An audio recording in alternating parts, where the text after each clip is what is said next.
Hello everybody! Oh wait! Now it's better. When we see in the water, this is basically how we see. But do you think it is the same for our fish friends? Are they doomed to blurred sight throughout their existence? Today I am going to explain you how fish eyes are working and how these marine animals are able to see underwater. Before we start, let me introduce our Tipeee page. Here you can make a donation, not to buy us new glasses to see underwater, no. It's to help us to acquire new equipment so that we can show you the underwater world in all its glory, so as if you were with us. Otherwise, you can also click on the subscribe button and on the famous bell, which won't let you miss any of our new videos when released. It is very simple and it will help us to be more visible. And now, let's go! Okay, let's start with simplifying the way eyes work. So what I'm going to explain you next will be more easily understandable. The eye structure consists on the cornea, the crystalline and the retina.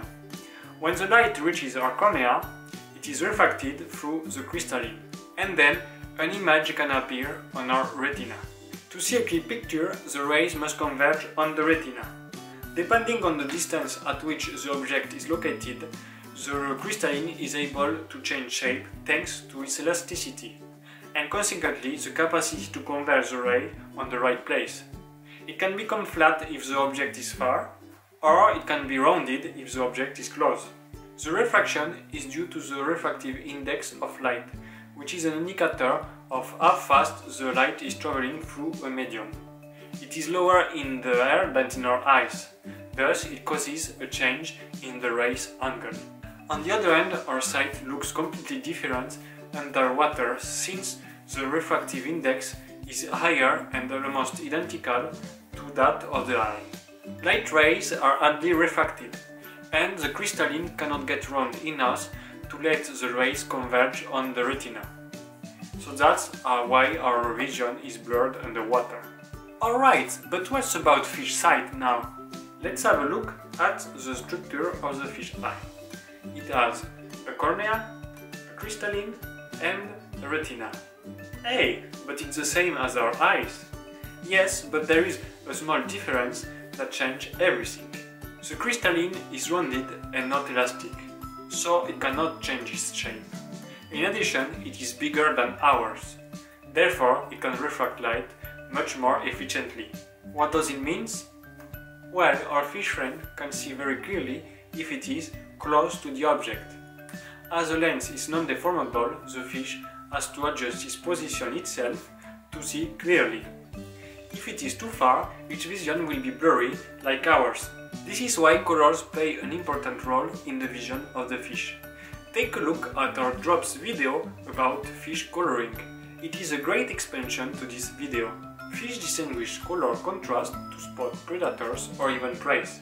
This is also why many animals are very colorful in the coral reef, while others have a white colored belly and dark back in the open water, like the shark or even the sardine.